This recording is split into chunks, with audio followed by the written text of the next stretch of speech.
So it's a huge pleasure to say welcome to you, Dougald. I've been really excited, truly excited for the last couple of weeks actually thinking about this conversation we're going to have. So thank you for coming. So Dougald Hine is someone that I know as a sort of connector, like a node in the web of all of the social relations that I know of, that is like sort of like a hub. He's someone who moves at the edge of different circles, and someone with a clarity of vision, I think, and an eloquence that helps to remember things. And remembering both in terms of the past, but also in terms of remembering, weaving things together. I first met Dougald Hine during my PhD research. I actually used the Dark Mountain project as a case study in my PhD. I remember meeting Dougald in the South Bank Centre in London, and I think halfway through, I said something along the lines of like, wait, just a second, I just need to write these things down. It's like my brain is going like lighting up in all these directions. And that's been my experience talking to Dougald and reading Dougald's work since then. So my entry point to Dougald's work was the Dark Mountain project. And at that time, the Dark Mountain Manifesto, which I'll read a little bit from in a minute, was written in 2009. I sort of came in maybe a year later or so.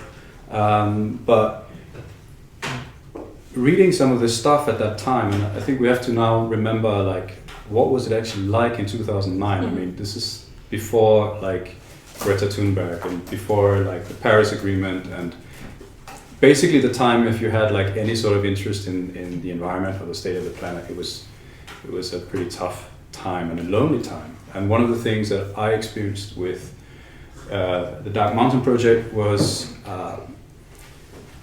the opposite of what happened to talking to my friends about, how worried I was about the state of the planet, which was basically sort of getting a pat on the back and saying like, it'll be okay, don't worry. Just don't worry about it. But meeting people in the Dark Mountain project was a lot of sitting around fires actually, like both like real but also metaphoric fires, and sharing how we feel about what is going on in the world. And I think that the work that Dougald has done together with Paul Kingsnorth and a whole web of people who basically has taken the Dark Mountain project forward is really valuable and has really changed the conversation around climate change is for one, but also the future in a sense. So I really value that very highly. And then a lot has happened in Dougald's life, and I'm going to try not to spend too much time sort of sketching out who this guy is.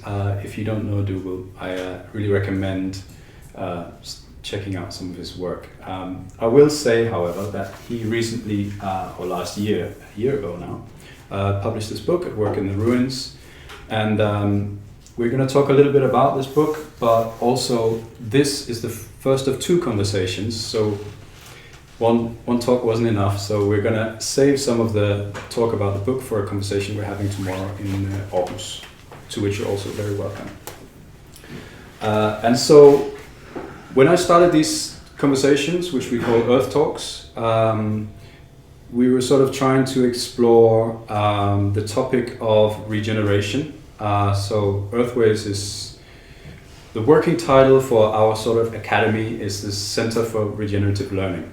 And we want to know more about regeneration, what it can and can't do as a concept, as something to think about.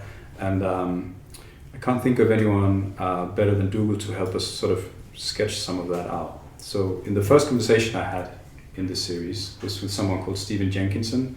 And at one point in our conversation, he sort of passed a remark on actually on some of the work around Dark Mountain, which I wanted to take to you. So I'll make the time tonight to try and bring that question up. These conversations are sort of woven together. You can find them online, and then, Dougald, if you don't mind, I just want to start out with reading a little bit from the On Civilization, the Dark Mountain Manifesto. Please do. And then I'll let you speak. So this is something I have read many times to my students. It's been an entry point into conversations of the kind that we're having tonight. Sounds like this. Today, humanity is up to its neck in denial about what it has built, what it has become, and what it is in for. Ecological and economic collapse unfold before us, and if we acknowledge them at all, we act as if this were a temporary problem, a technical glitch. Centuries of hubris block our ears like wax plugs. We cannot hear the message which reality is screaming at us. For all our doubts and discontents, we are still wired to an idea of history in which the future will be an upgraded version of the present. The assumption remains that things must continue in their current direction. The sense of crisis only smudges the meaning of that must. No longer a natural inevitability, it becomes an urgent necessity. We must find a way to go on having supermarkets and superhighways. We cannot contemplate the alternative. And so we find ourselves, all of us together, poised, trembling on the edge of a change so massive that we have no way of gauging it. None of us knows where to look, but all of us know not to look down. Secretly, we all think we are doomed. Even the politicians think this, even the environmentalists. Some of us deal with it by going shopping. Some deal with it by hoping it's true. Some give up in despair.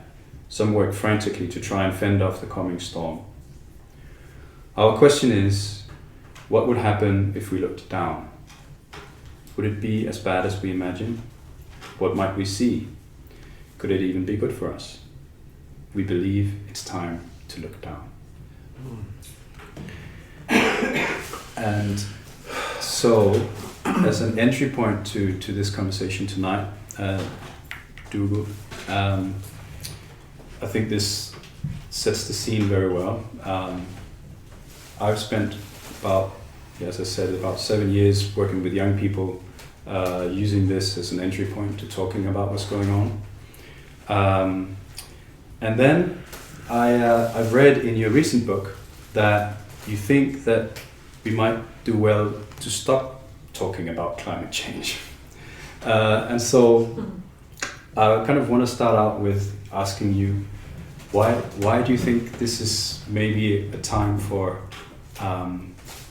holding climate change up as an entry into these conversations? Thanks, Jeb. I remember that day when we sat at the South Bank Centre, and I've always found a flow in our conversations that I have appreciated a great deal. So it's good to be here with you all and to share that with you tonight.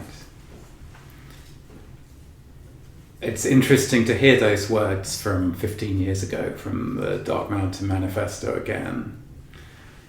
And one of the things that happened to me as a consequence of writing that manifesto with Paul was that I got invited into a lot of rooms where we were being brought together to talk about climate change. And part of why I gave a lot of my time and energy to that for a number of years was that climate change is the place where the most modern parts of ourselves, the voices in our head that have been schooled by the assumptions of modernity, are given permission to experience a sense of living in a time of endings. It's not the only direction from which the news is coming, that we were born into a time of endings, But what's special about climate change is that the news is delivered by scientists, people who, within the official story of the modern world, are the ones who have the authority to tell us what is real. And so very often for those who have been most sheltered from the shadow side of industrial modernity, those for whom it's been easiest to believe the simple stories of progress, climate change has been the place where that cracks, where that breaks open, where people begin to admit to themselves and whisper to each other that maybe this isn't going to continue. Maybe this whole project that we were born into is actually hitting the rocks and going down. There is a danger that the trouble we're in gets reduced to the part of that trouble that shows up in the form of climate change. In the book I say, let's just imagine that next week the IPCC comes out and holds a press conference and says, folks, it's terribly embarrassing. We got our numbers wrong. Turns out you can throw out as much carbon dioxide as you want, and it's not going to destabilize the benign climate conditions of the Holocene after all. We know that's not going to happen, but just as a thought experiment, if that did happen, would we suddenly be back in Steven Pinker and Hans Rosling world, where everything has just been getting better and better and there's no reason why it shouldn't? I don't think that many of us feel in our bones that that is true. But sometimes, because of the bigness and the urgency of climate change, we can be talking as if someone just waved a magic wand tomorrow and fixed climate change, then we'd be able to carry on the trajectory we were on before we knew what the scientists have been telling us about it. Nonetheless, I've found for a long time that climate change was a good place to start the conversation in many of the rooms that I'm invited to, which are often rooms where most of the people there, like me, have been born into positions of considerable privilege in societies that have benefited most from the histories of modernity and colonialism. Two things began to unsettle that for me during the pandemic. And I certainly don't say in the book that I don't tell anyone what they should be talking about, but I do say that I found myself questioning my role as somebody who was spending a lot of time talking about climate change. One thing was a realization that the language of science had been politicized to a new level during the pandemic. We'd gone from the placards in the 2018, 2019 climate movements that said, unite behind the science. And that already slightly unsettled me, to politicians in different countries all being very quick to say that they were following the science. And since I come from England originally and have lived in Sweden for 12 years, I experienced that quite personally, because what was being done in the name of following the science was quite different in the two countries that I've called home. The experience of my friends and family back in England during the COVID years was quite different to the experience of my family and friends in Sweden. So that was one thing, was that I felt like anything that starts from talking about science, which we're going to do when we talk about climate change, because it's a scientific concept, it was getting harder to move from that to larger questions that exceed the part of the story that science can tell us. The other thing, related to but separate from that, was that I started to notice that increasingly people were meaning radically different things when they used the same language. So taking climate change seriously could point to doubling down on the logics of modernity and technological progress, and declaring that what we needed to do was to abolish farming and feed ourselves from bacteria grown in vats by a Finnish startup that had got a lot of venture capital money. Or taking climate change seriously could mean preparing for a small farm future in which the supply chains we currently take for granted are no longer reliable, in which the kinds of intensive grain crops that we've relied on are particularly vulnerable to less predictable weather, and we need to move to a more diverse mix of foods that we're growing in order to feed ourselves. And those represented two different futures. It's a bit like you're out for a walk in the woods and you come to a fork and you can see that one path is going that way, another path is going that way. They're not going to take you to the same place. And the good news is there's a signpost. The bad news is it says the same thing on both sides of the signpost. Both of them say taking climate change seriously. So that's why I start the book from saying, for me at least, I had this realization that I needed to step back from my assumption that climate change was a helpful place from which to start the conversation about the trouble we're in and how we get real about it, and just explore what else needs to be brought into the conversation and into the room, how else we might need to name where we are and the choices that lie ahead of us. Yeah. And so what you said just brings me to, I just want to read this out from your book because it speaks to this, and it says it. I like this, the way you say, as long as the assumption is that the truth about climate change is a matter of scientific facts, then it will lead people badly, of course, into a quixotic quest for alternative facts. What's missing here is a sense that the truth might exceed the facts. That to tell the truth about climate change requires us to speak not only to the part of the story which the work of climate science reveals, but also the questions which lie beyond the frame of science. So that climate change exceeds the facts, and that there are, you speak of them in the book as upstream questions that lie outside of the framing, and that we need to start dealing with because they're very important. And if we don't and get distracted by fighting about facts, we're worse off. So how do you see these? What are the upstream questions? Well, the simplest and biggest example that I can give you of a question about climate change that climate science on its own cannot answer is, how did we find ourselves in this trouble? Are we here as a consequence of a piece of bad luck with the atmospheric chemistry, that it turned out 7 generations down the line that the fuels on which we built our industrial societies were destabilizing the climate system? So is it a piece of bad luck with the atmospheric chemistry?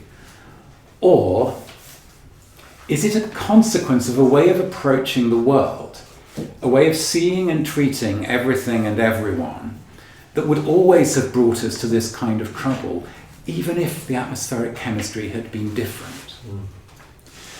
I think that any response to climate change is going to embody an answer one way or the other to that question. But the question can't be expressed or seen clearly, let alone answered thoughtfully, if we're assuming that everything that we need to know about climate change in order to act can be brought to us by the work of the natural sciences. So that's an example of an upstream question. And it's, how we think we got into this mess has consequences, because if we think that it was a piece of bad luck with the atmospheric chemistry, then we're going to go for technical fixes and solutions and hacks to try and patch up the way that we were doing things before the news about climate change reached us. Whereas if we, and clearly I'm speaking for this second alternative, if we recognize that what we're dealing with is a consequence, not the only consequence, of a way of treating the world, a way of inhabiting the world, a way of seeing and treating everyone and everything, then the way we were doing things before the news about climate change reached us is part of the problem, and we need to look for other ways of doing things. And this is really what I'm trying to do in the book, because I saw in the years immediately before the pandemic, and you mentioned, Greta, and the school strikes that started in Sweden, and at the same moment, people I was in touch with in the UK were involved in the beginnings of Extinction Rebellion, And we had this extraordinary eruption of climate activism, and that kind of tapped in quite deep, that triggered really kind of deep feelings and responses. But one of the currents I noticed within that was this emphasis on, as I say, unite behind the science, and also sometimes a kind of move from activists to say, the scientists are toning down how bad this is. What we need to do is to tell people the real science, the hidden version of it. And that's quite dangerous. But I think it was coming from an intuition. And the intuition was, there's more, there's something underwhelming about the picture of climate change that science can give us. It doesn't get to how big and how all-encompassing this is.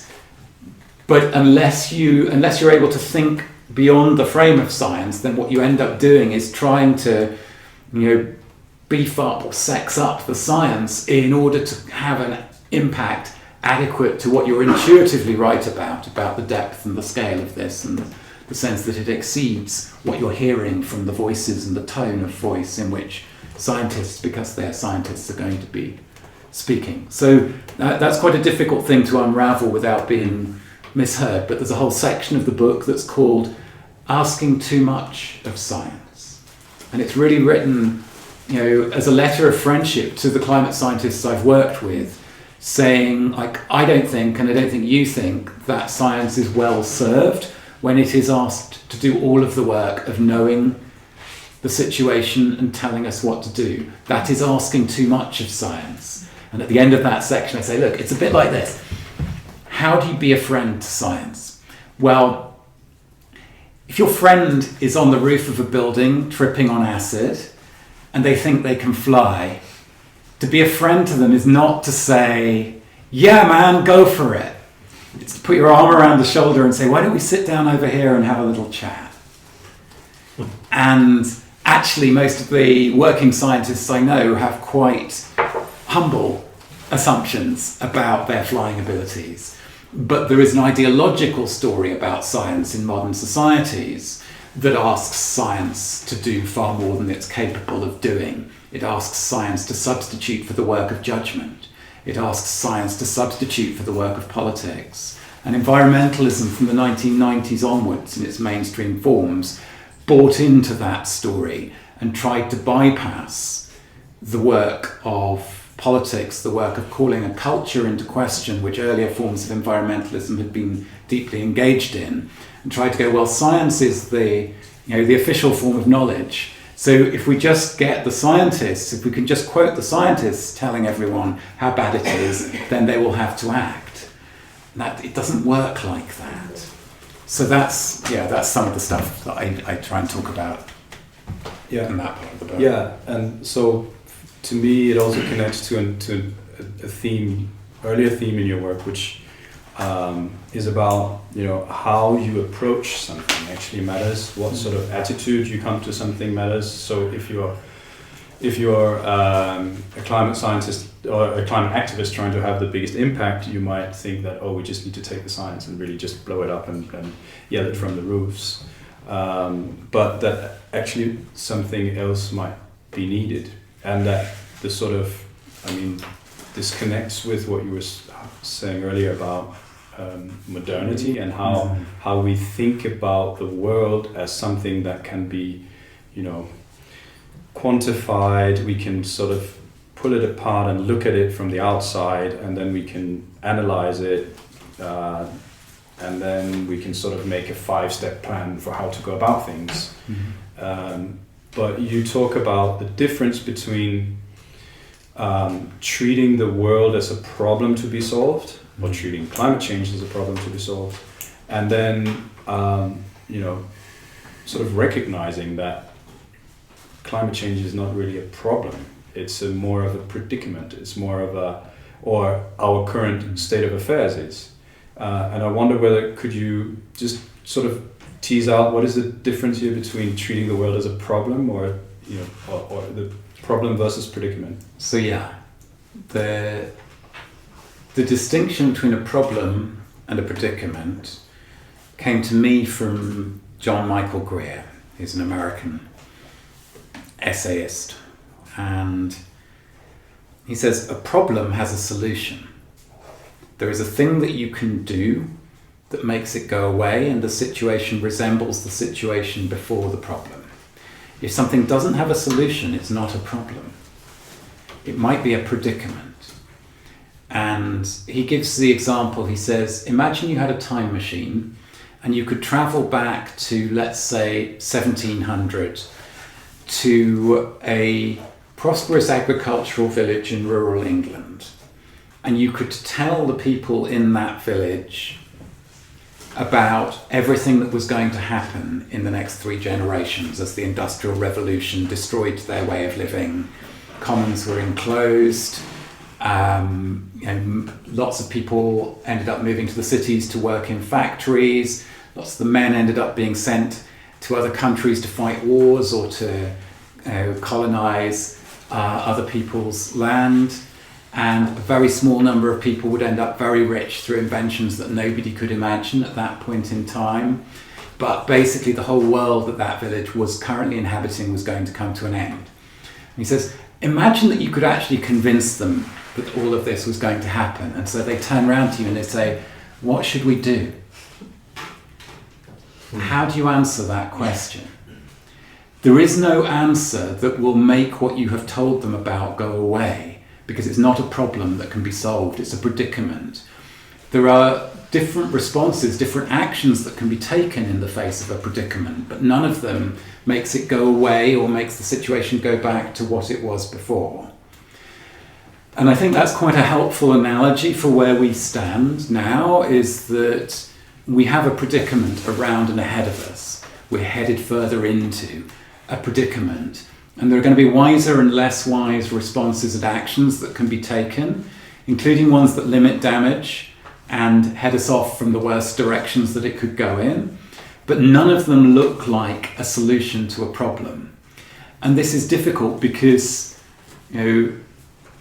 the societies of modernity have been better at solving problems than any human societies that have ever been. They've been so good at solving problems that they've forgotten that not everything is a problem. And increasingly, many of the problems and predicaments that our societies have faced have been the consequence of earlier solutions because of this problem-solving mentality. And that's where, part of why I had to write this book was because in 2018 and 2019, I started to get invited into some very strange meetings with people in places like the European Commission, who were deeply freaked out about climate change and who had got to a place of a kind of black pessimism. Some of these people were convinced that that humanity was going to go extinct within the century, and it was like they knew how the story ended. And I was really puzzled by this because, I'd been around those campfires at Dark Mountain. I'd been attacked in the pages of newspapers for being a doomer and a pessimist and so on. I had never thought, nor had I met people who thought that they knew how it was all going to end and even when it was all going to end, in the way that some of these people were starting to think as if. And what I realized was that they were still saturated in, if you like, the theology of the institutions they were working within. They had lost their faith, but they hadn't questioned the theology of the faith that they had lost. So they still thought of the world as in need of saving, and that the world needed to be saved by people like them in organisations like theirs. The problem was they could no longer believe the rhetoric of their organisations about building a sustainable future, stopping climate change, etc. But because they hadn't questioned the theology, when they stopped believing when they lost their faith, they were thrown into this kind of dark mirror image of the rhetoric of their organisations. And so another of the reasons for writing the book was to sort of try and offer those people some pathways off the edge of their maps. Because if you think that the world is a problem to be solved, if you think that the world is made out of problems that need solving by clever people, then when you hit the point of admitting to yourself that there is no solution to some of the big things that you've been looking at as problems, that feels like the end of the world. It isn't. It's the end of the world as you've known it. But that was one of the things that we wrote in the manifesto. The end of the world as we know it is not the end of the world, full stop. Yeah, is it possible just to put a question just for understanding? Yeah. I mean, when you say climate change is a predicament, Yeah. isn't it a reality? Absolutely. A predicament is a reality, yes. Okay. Predicament betyder ikke forudsigelse, eller hvad? It's a difficult word to translate. Hvad betyder det så? Altså, det er sådan en slags problem. Altså, det er sådan en, det er mere, hvis man sådan er, altså, hvis, at være i knibe. Knibe? Ja. Okay. That's why I didn't yeah, I'll give you another example that helps. Mortality.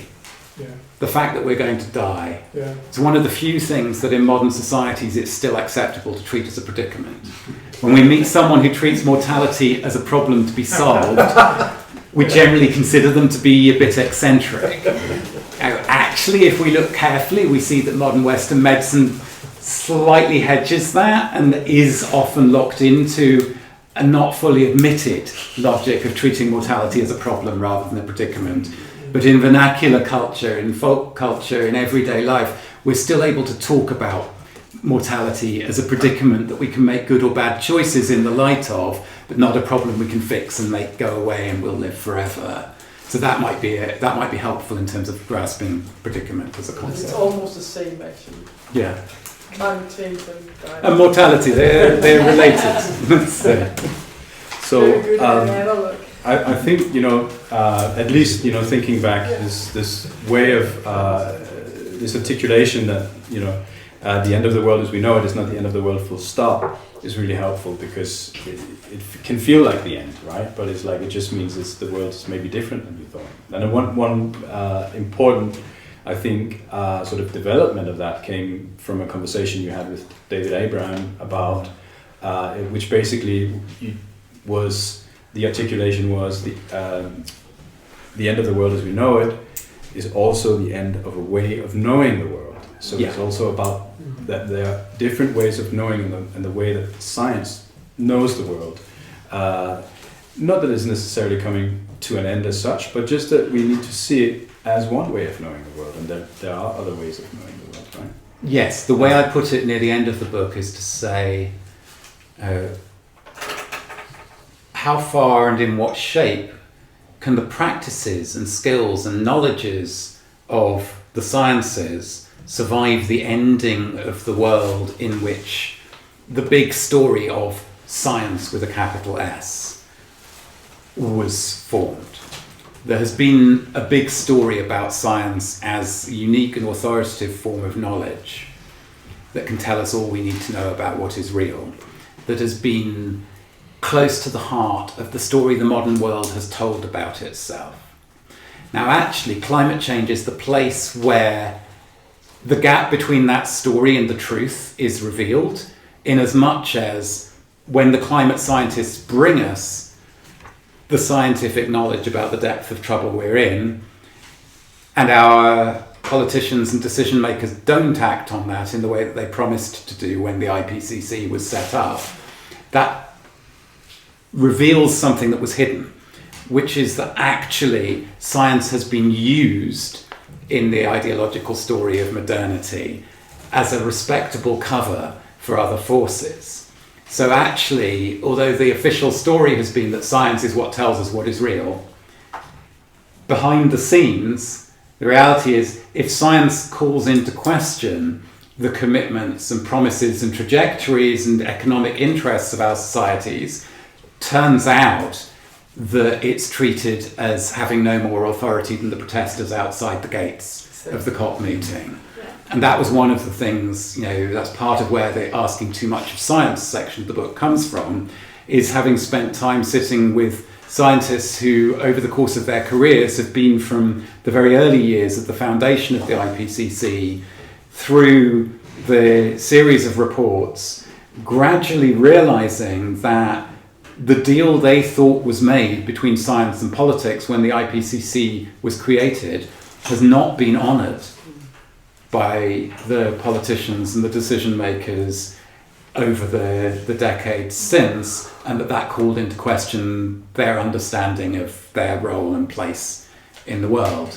But so I'm writing about those things to try and contribute to a conversation that can maximise the amount of the good work that is done by scientists that we can take forward into the unknown world that lies ahead on the far side of the ending of the world as we know it, but also saying that that requires a humbler position than the one that the modern world has pretended to give science. It requires science to show up bringing important things to the table, but with other voices around the table, other forms of knowledge and ways of knowing and practices, which has always actually been part of what is going on in the methods of science in reality as revealed to us by social scientists who study the work of the natural sciences. But it's a big leap from the big story of science. Right. Dougald, I'm going to try and round this off with, because I want to spend the last 10 minutes just sort of honing in on regeneration as a concept. But one thing I took from your book as well, and which I know that links to what we've just said, is something that you have also picked up from an Italian philosopher called Federico Campagna, but basically recognizing that we're living at the end of a world, or at least of the world as modernity envisioned it. We shouldn't be concerned about making sense according to the logic that is ending, but leave good ruins. And this is the work you start out with in this book. And I think this bridges very nicely to try and to my question I want to bring to you around regeneration, because so we can see that regeneration is doing some really important and good work in connecting people across different fields. Regenerative agriculture in at least the way it's practiced by some of our friends is really super amazing. It's a different way of thinking, and it's a different way of approaching the world. It's a different attitude. Yeah. Slowly it seems like regeneration is not quite the new sustainability, but it's like it might be, and that is potentially also quite problematic in the way that sustainability as a concept is problematic. So I'd like to ask you to try and help us. Like, what are the dangers of sort of rallying behind a concept, and how can we try and be mindful? Because I think the value it has, we want to protect. Yes. And how do we walk that line? It's a predicament, not a problem. Any language that gets charged up and serves as a gathering point in a way that starts out being helpful is going to get appropriated and used to sell things and used to feed the logic of the existing system. And you have to be wise about that in the sense that there's a season in which that language can still be being used for multiple things, and then there probably comes a season in which it has been too captured and new words have to be found. It's a bit like the opening of the Tao Te Ching. The way that can be spoken is not the true way. Words always fall away from the thing that they're gesturing towards, and a word is helpful for a while, and then we find that a new word is needed because of the ways in which that word that was being helpful stops pointing in the direction it was once pointing. Yeah. So the bit about making good ruins is worth dwelling on, because I think it might offer some clues almost for a sort of strategy for how to act. And the way I heard it from Federico Campagna, it goes like this. Sometimes you are born into the ending of a world. This is a thing that happens. It has happened to others before you, in other times and places. one sign that you were born into the ending of a world is that the future no longer works.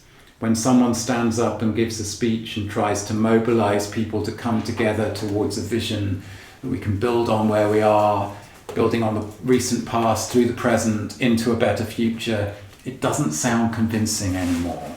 Because the ending of a world is the ending of the story around which that world organized itself. There's just not much of that story left to run. You may also notice that those who are most successful as political entrepreneurs within the existing world are now the ones who talk about the past rather than the future. They have slogans like "Make America Great Again" or "Take Back Control" in the Brexit campaign in the UK. So then Federico says, well, what's worth doing if it is your discernment that you were born into the ending of the world you were born into? He says, first, to the extent that it's possible, stop worrying so much about needing to make sense according to the logic of the world that is coming to an end. So to withdraw your investment from sounding like a grown-up. Be willing to say things that don't make sense. Be willing to do things that don't make sense according to the logic of the education you had or the people who might be judging you from the world you grew up in. And secondly, look for ways to make good ruins. And what I've come to understand by making good ruins is to release resources from existing systems and structures so as to contribute to the conditions of possibility for worlds worth living in on the far side of the endings around and ahead of us. And if you then go back from that releasing resources from existing systems to the question of stopping making sense according to the logic of the world that is ending, we might start to notice that there are certain categories of people who have special permission not to have to make sense. Artists, because the artist as a figure, as a character within modern society, has had a special license to not have to make sense to economic rationality and productivity and the rest of it in the same way that nearly everybody else in a modern society was expected to. And so you might notice that there are a lot of small, close to the ground arts organisations which have had a practice for a long time of existing as a kind of portal, a doorway, like the wardrobe in The Lion, the Witch and the Wardrobe, where the door on one side opens into the world as we know it, but the door on the other side opens into worlds that don't make sense. And that's one of the reasons I've worked so much with artists over the years, was a feeling of that. But also, we might start to notice that there are resource holders, economic actors, who for one reason or another are not under the obligation to at least pretend to make sense according to the logic of the world as we've known it. Family foundations and high net worth individuals, for example, who have reached a point of no longer believing in the promises of the systems that they're operating within. The Karen Rasmussen Foundation in Denmark deciding to spend down its endowment was an example of this. Lankelly Chase in London deciding to redistribute all of its resources from its foundation over a 5-year period. A foundation that decides to spend down its endowment has literally declared that it's no longer going to try to make sense according to the economic logic of our society, because it's saying it no longer believes in the promised returns within the existing economic system, and instead it's going to spend down its capital in order to try and contribute to something. Now, what you try and contribute to in that situation is another question. You might have a situation in which that kind of money is being put into more and more high-risk attempts to somehow fix climate change. You might have a situation in which resources being released like that get captured into games in which historically excluded groups are finally getting a seat at the table and resources are being shared to them, but still within the logics of the world that is ending rather than questioning it. It's what my friend Vanessa Andreotti, who is the professor of race and global inequalities at the University of British Columbia calls the game of plastic thrones, the fight over plastic thrones inside institutions where the roof is falling down, that increasingly minority groups and indigenous groups inside universities and institutional systems are getting drawn into. So that's another thing that can happen when those resources start to get released. But to release the resources into creating good ruins is to use them, for example, to take land out of the market and put it into trust in ways that make possible forms of food growing that support growth of community and support the survival of practices that will still work when the current big food economy has collapsed. And we could come up with probably between us like a list of other things like that it would be worth trying to get big money that is for one reason or another in the hands of individuals and groups and organisations that have recognised that we're headed into the end of the world as we've known it, to put those resources into in ways that will soften the landing and contribute to the conditions of possibility for worlds worth living in the decades and generations immediately ahead of us. So that's some of the kind of the big end of the work that I'm finding myself getting drawn into now. But the regeneration, I mean, we have a school called Home, which is based in an old shoe shop in a small town in Sweden, but also, like everything just at the moment, while it lasts, is also partly based on the internet. And we talk a lot about regrowing a living culture, that, you know, the work is not just relearning the skills of growing food, it's definitely partly that.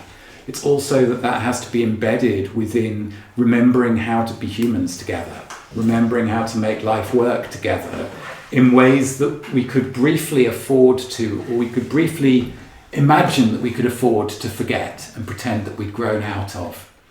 There's a story that I love from the Irish philosopher John Moriarty, who grew up in Ireland, I guess in the 1930s.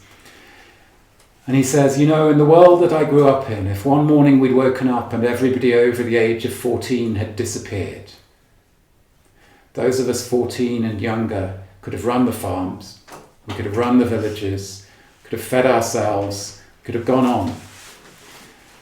And as far as the schooling system and the university education system was concerned, we knew nothing. Our culture was a culture of ignorance.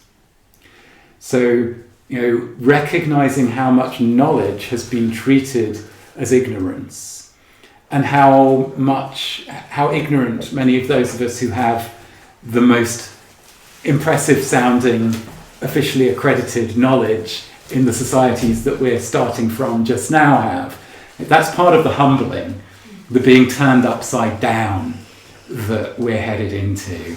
And in the last section of the book, a lot of what I'm doing is drawing on the conversations and encounters I've had over the years with people in parts of the world that are considered to be less developed, according to the logics of modernity, who have a lot to share, a lot to teach about the skills and knowledge and, you know, the work of culture making, of being a living culture together, and have a lot to bring to the table in terms of how we're going to make life work in the times around and ahead of us. So those are some of the clues that I'd want to feed into the conversations about regeneration that you guys are bringing together.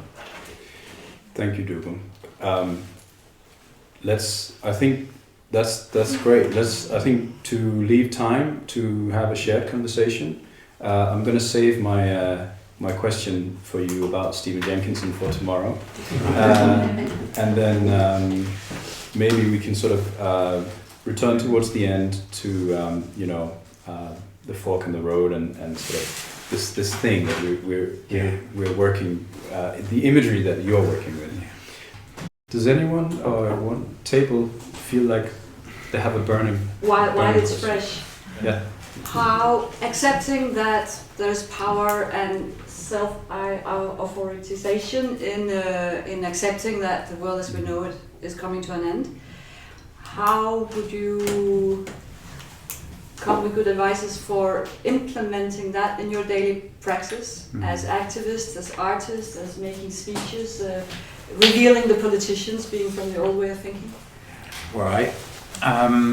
So the title of the book is intended to gesture towards this, because there are two things in the title. On the one hand, there are ruins, but on the other hand, there's work to do. So I definitely want to emphasize that, you know, acknowledging the predicament doesn't mean kind of giving up in the sense of there being nothing worth doing. It might require giving up some things that we've been attached to and not rushing into what comes next, because we have to let ourselves be changed by those kinds of experiences and those kinds of turnings. But then, you know, at the end of the book, I give a sort of short list of 4 kinds of task that make sense in a time of endings. And I'm sure that there are more than 4, but these are the ones that I've arrived at. So the first one is, you can look for good things that we have a chance of salvaging and taking with us from the world that is ending. Then the second kind of task is to acknowledge things that we're going to find ourselves leaving behind that were good, and to mourn them. And part of the work of mourning, and you know, we know this in our own lives when we lose people who are close to us, part of the work of mourning is telling the stories. And that's particularly important in this context because those stories can travel with us. Some of those stories of things we lost will turn out to be seeds in worlds we can't imagine yet. The third kind of task is a task of discernment, of a particular kind of attention that becomes possible in a time of endings, where we start to notice the things that were never as good as we told each other they were, about the ways that we've been doing things in societies like these lately, and the chance that we're being given to walk away from some of those.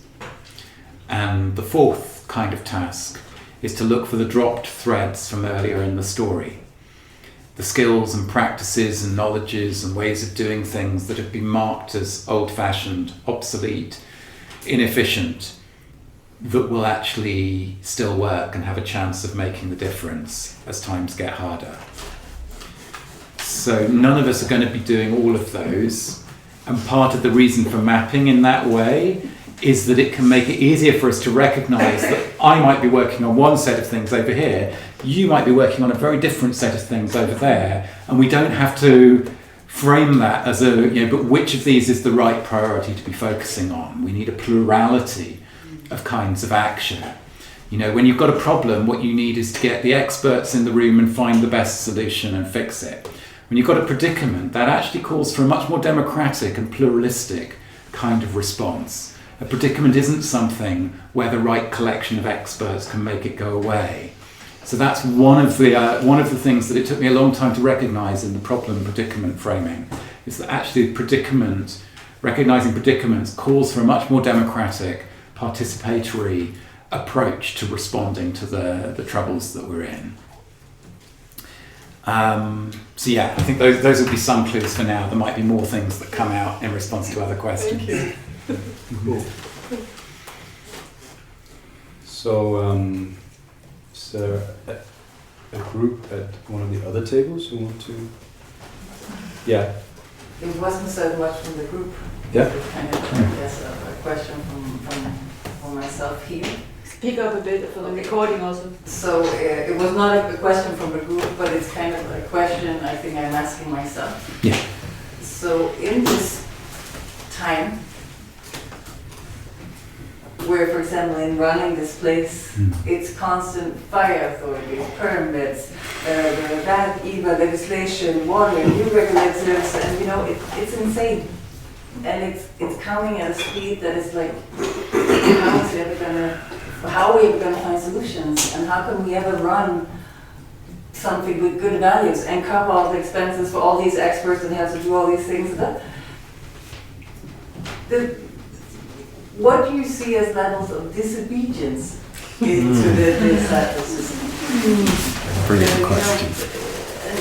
So kind of curiosity, because it's easy to say, and then I have a daughter that's 11, so if I go to jail, it's not. I mean, So how do you see that? How can we find ways that don't jeopardize, I guess, our freedom and you know, a way of being here, and at the same time not end up wasting all our time and energy in a fighting against shadows? So, as you say, it's going to depend partly on your situation. The appropriate level of risk is going to vary depending on where we are in our lives, who we've got depending on us. So it's not something that we can answer as a once and for all kind of thing. One thing that I think is going to get more and more important is building relationships and building the informal connections of trust.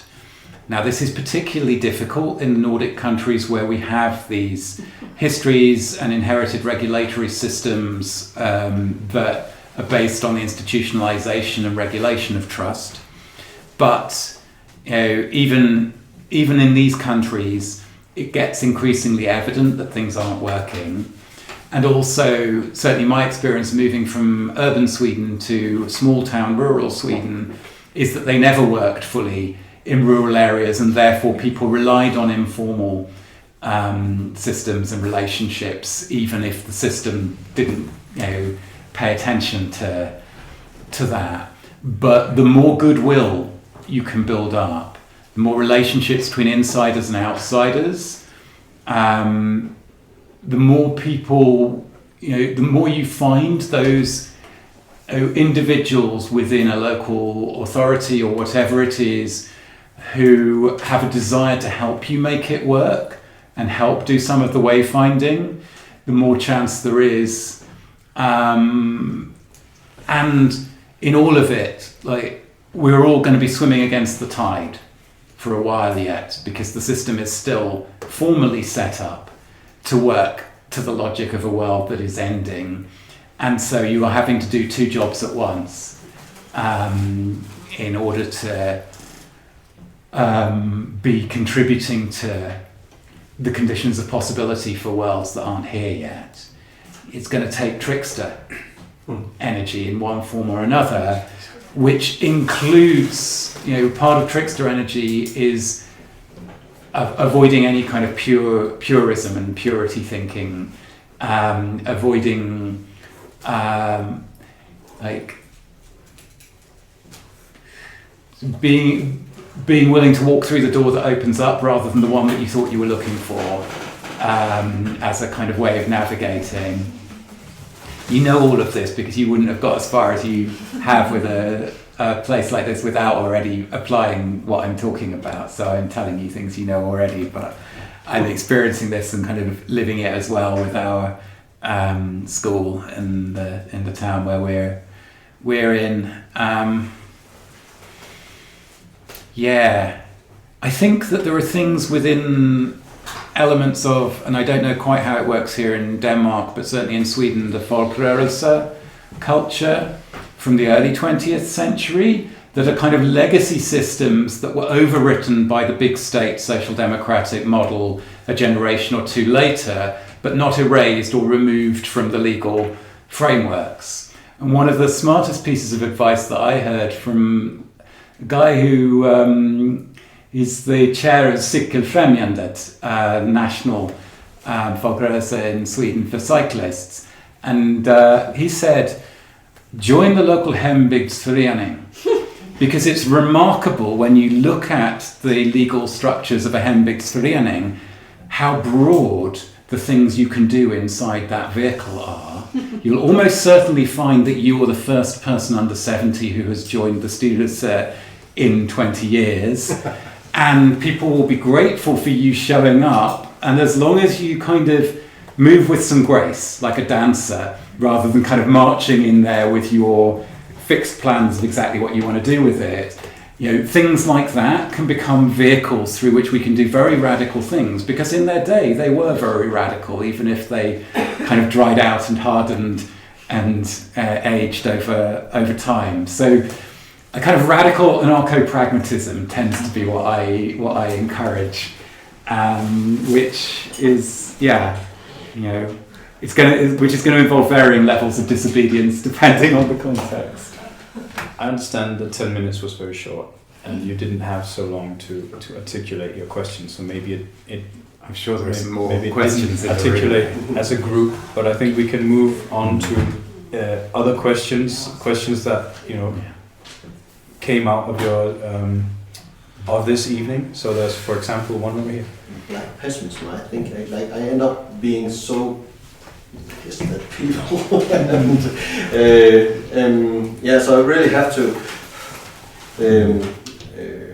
hold on. And I don't know how to not end up in that area, unless you turn to trying not to make sense out of it. Yeah, I mean, a lot of what I'm doing in the book really is trying to share and show like what my experience has been and the people I've learned from in terms of how to be with the depth of the trouble we're in without turning that into certainty. So I say near the end of the book, let me see if I'll find the actual passage because I think it's worth reading. It's just a few lines, but here we are. Around the time the 2018 climate movements emerged, I began to notice a dark certainty in some of the voices speaking to us about the existential threat of climate change. I'd been talking about surrender, and I suspect that these speakers would see themselves as unillusioned, surrendering to what we know and what we have good grounds to fear about the depth of the trouble we're in, abandoning the vanity of imagining that we can take control of and manage the processes of this living earth. Yet what I hear is that note of certainty, of knowing how the story ends. And this feels like the last thing they are holding on to, that stands in the way of what surrender could mean. So my encouragement would be to surrender, yes, but to surrender to the mystery, not the certainty. Set a place at the table for the stranger who might arrive at your door, even now, even in a world which has forgotten so much about hospitality. And connected to that is this strange business of what the theologians call anthropology, which is a different thing to the social science of anthropology.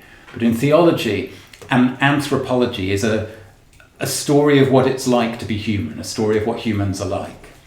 And I think that this is actually quite a useful concept, because I think that modern society has actually had a pretty dark story of what humans are like.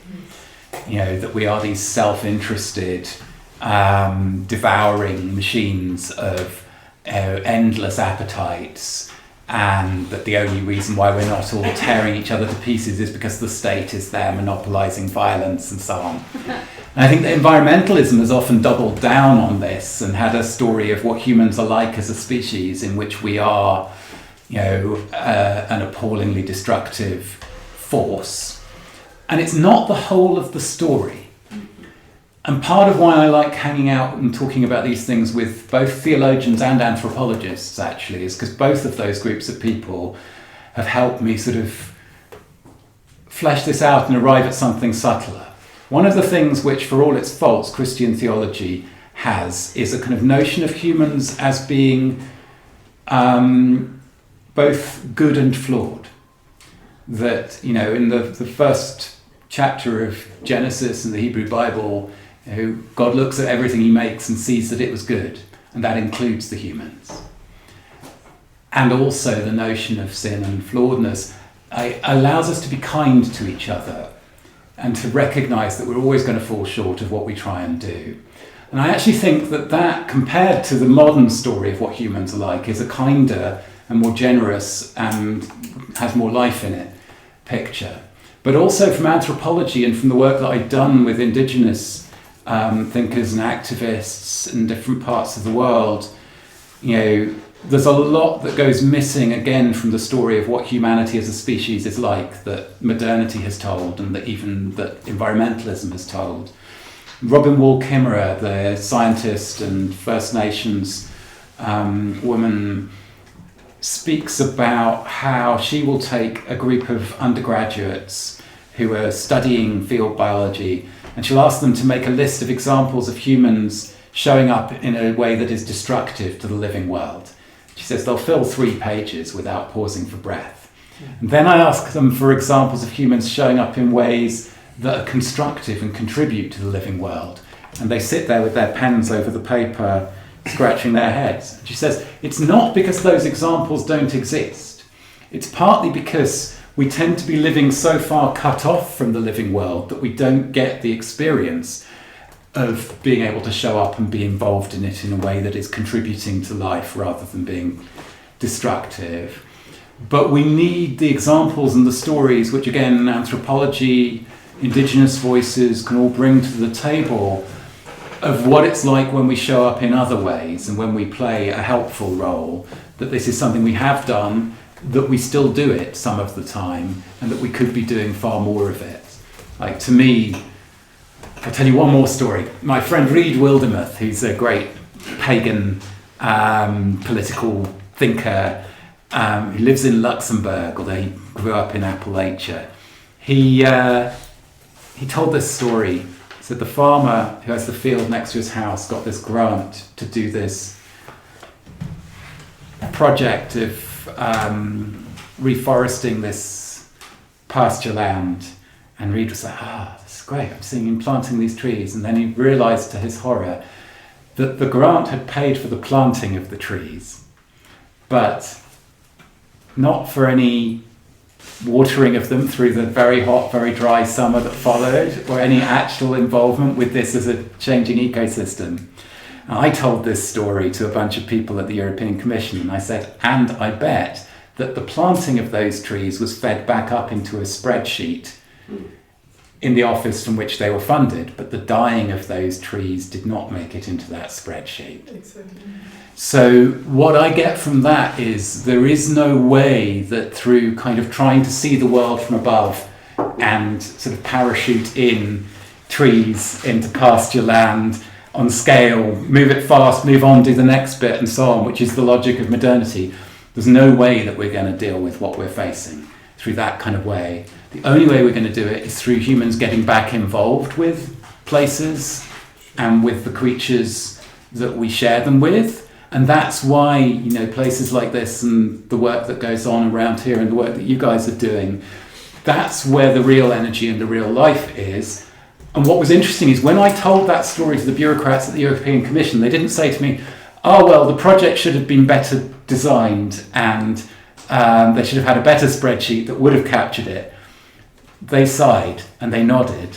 And they did feel a certain appropriate despair. But that kind of despair is a necessary part of people going on a journey where they leave behind these ways of being in the world that modernity has considered to be their powerful and effective ways of doing things, so that we might stumble into the ways of doing things that are still known about, closer to the ground, and that we're going to have to do more of just out of necessity.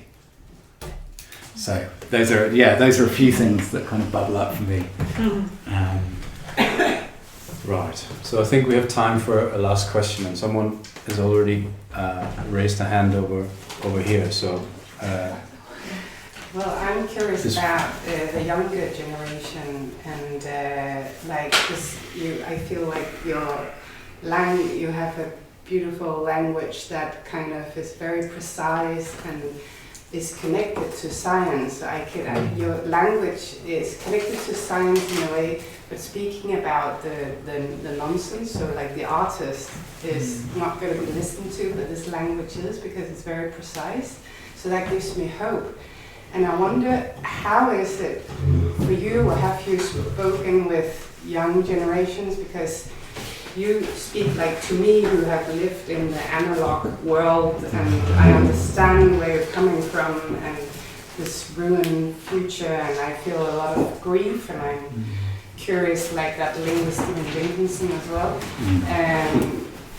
And I'm just wondering, like, how do you speak with the younger generation? Because they don't have that frame like I have and you have.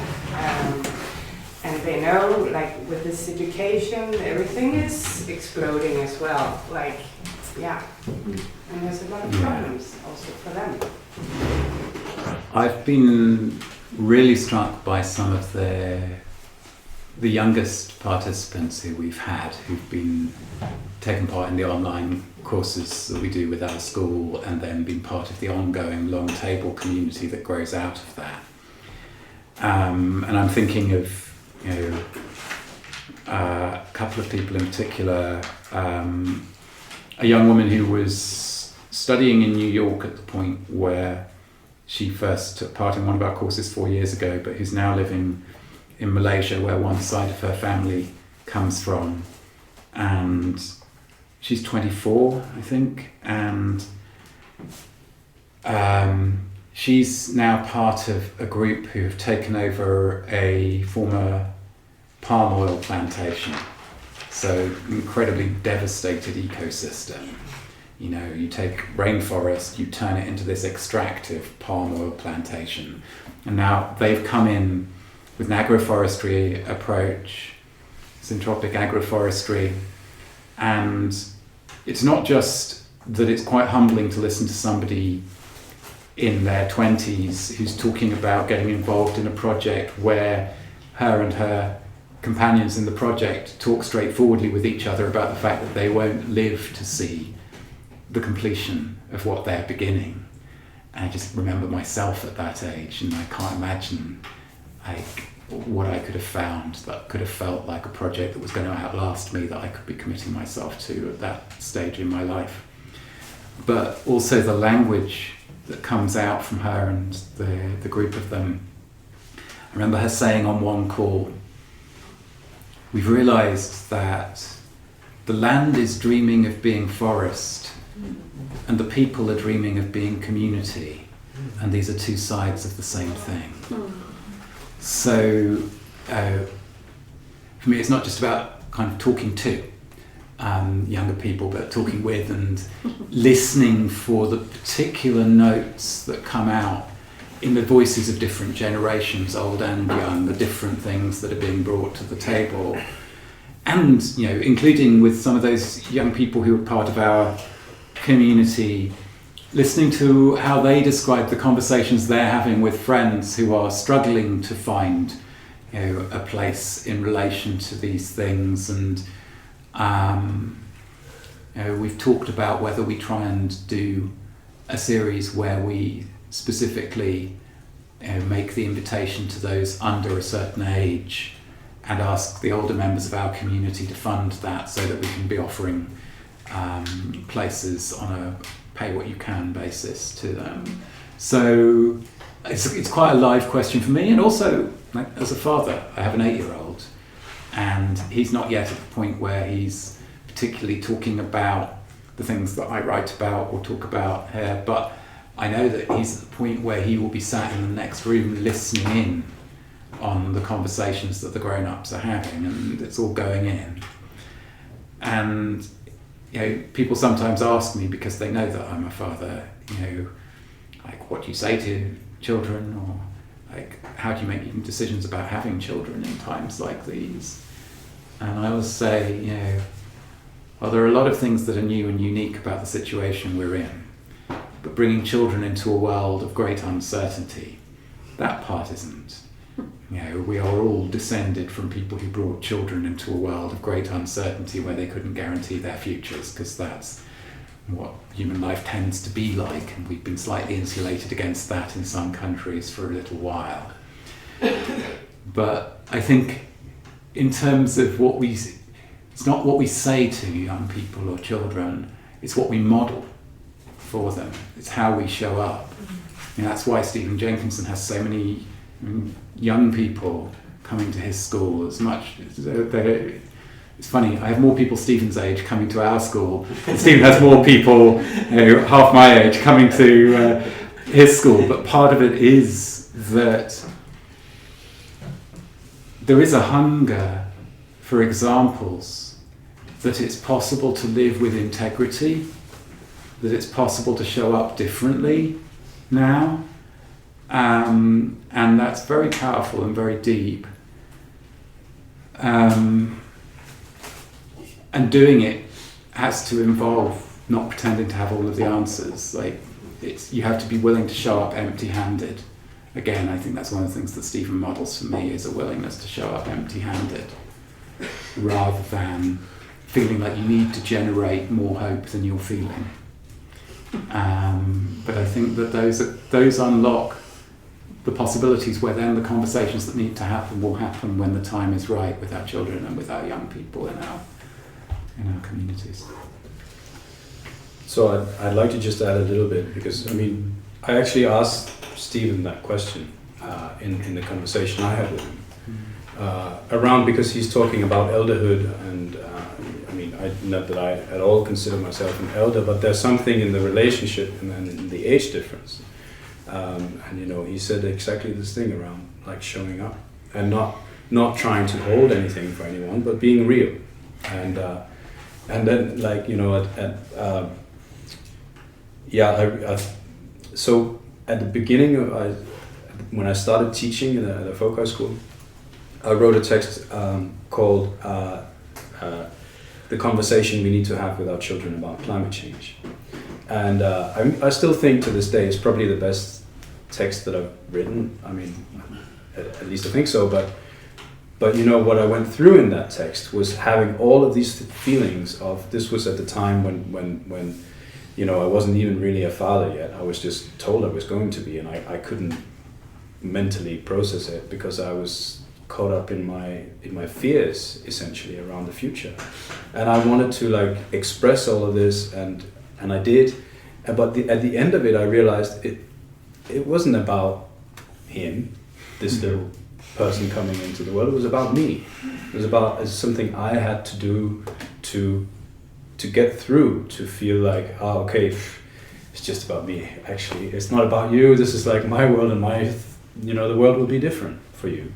And working with young people, I think how you show up is so important, because they're really, they're used to coming out of the educational system, adults being people who come to tell them how the world is.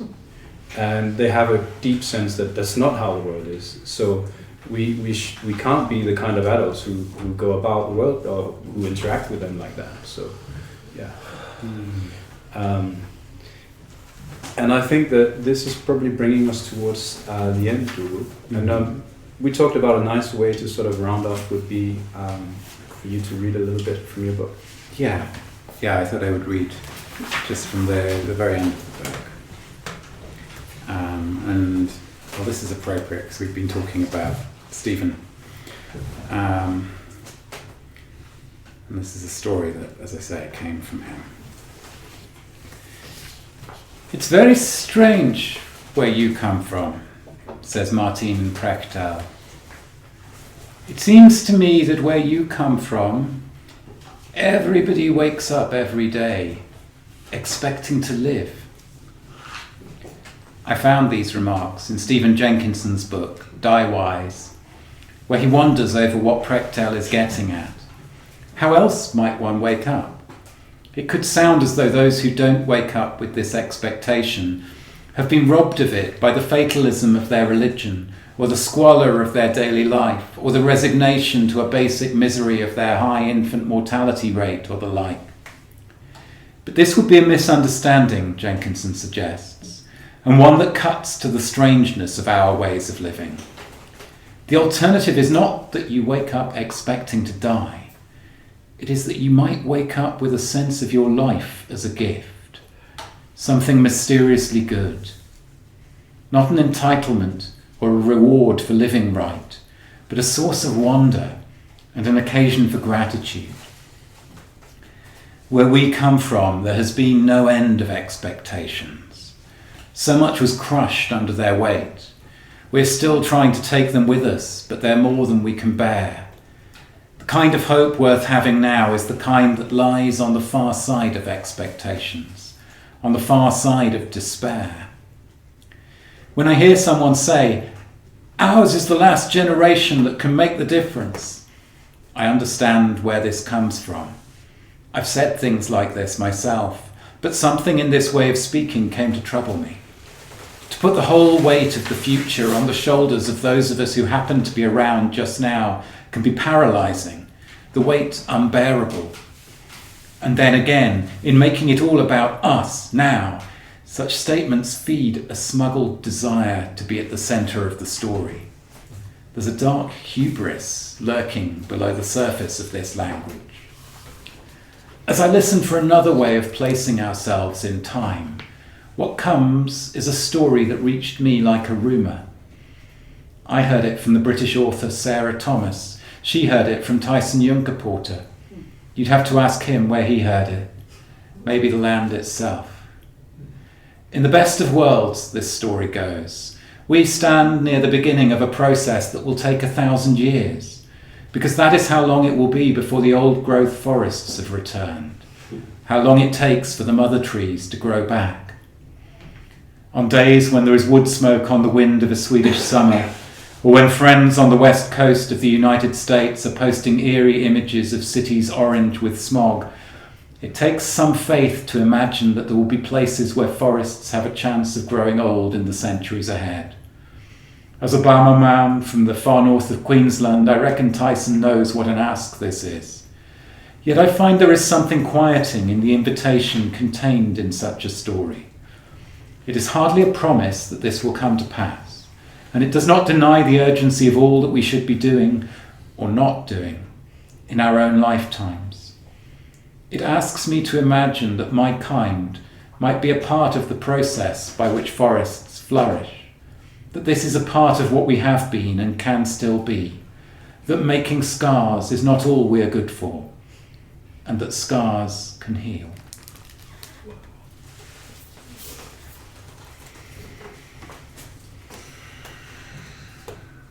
So, Dougald said he would hang around a bit. If you want to hang around a bit and talk on it, that's you're most welcome. His books are available over here. But before we break up, let's just say thank you to Dougald. It's been an absolute pleasure to have you here tonight. Thank you for coming. Thank you for having me.